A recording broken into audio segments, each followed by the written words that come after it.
of recent life-changing events having eclipsed Gary deciding to venture into the innominate, the arrival of personal computers having an imperative perspective for his future.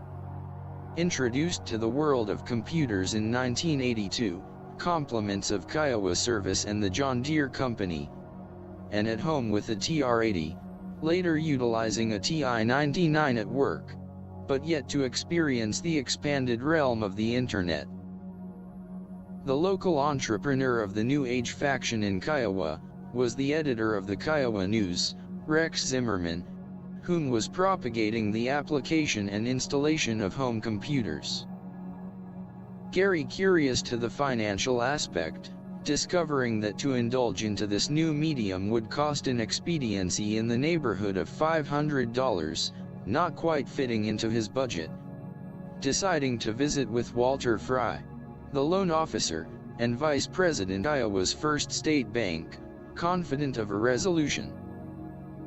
Gary, having visited with Walter on several occasions during his employment at the grade school, supervising Walter's son Terrell during a high school summer work program, and during one of these visits, discovering Walter was a graduate of Southwestern Oklahoma State College in Weatherford, Oklahoma, Gary sharing his band experiences, playing at the college.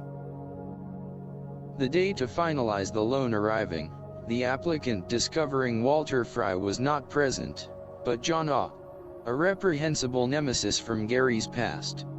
Gary politely refusing to contract with John, mentioning he would wait on Walter's return.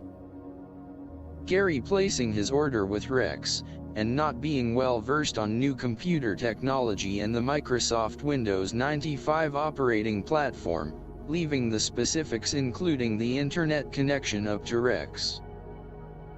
The purchase having been made, Gary leaving his upstairs apartment unlocked for Rex to set up his recent expenditure. Gary arriving home after work to find a new experience waiting.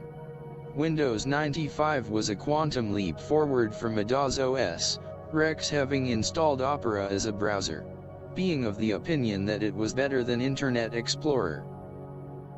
Gary found it was soon apparent any past computer knowledge should be left in the closet. The cut, copy, and paste of Windows 95 was a system unto itself, but not rocket science. Sometimes he would find himself somewhat captive in his one-bedroom upstairs apartment, residing in town, 90 miles from the world of activity, discovering that it still lingered within. He had come to a decision to approach the internet, not as something to experience, but as a vehicle to provide, and possibly give his life a sense of direction.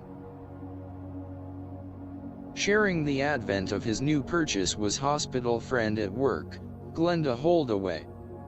Glenda mentioning ICQ, the first worldwide network with real-time instant messaging.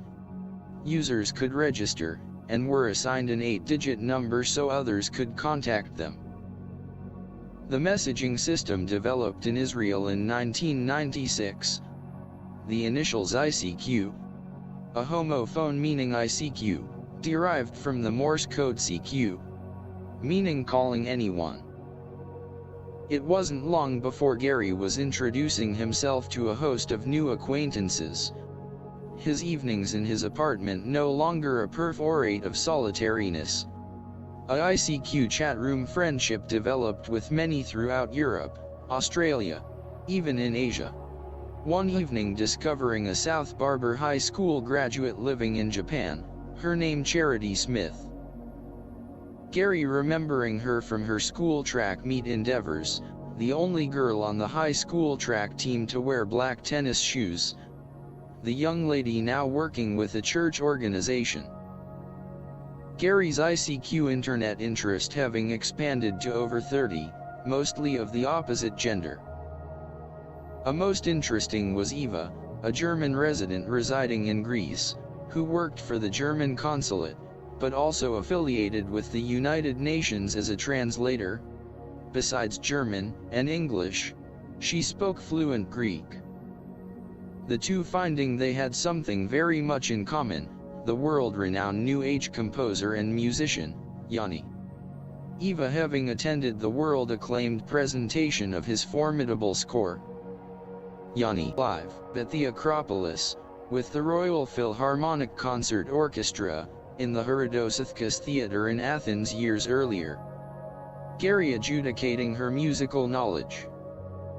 The new advent of instant messaging, discovering others like himself, eager to indulge in the written conversation, finding that on the global spectrum he wasn't alone.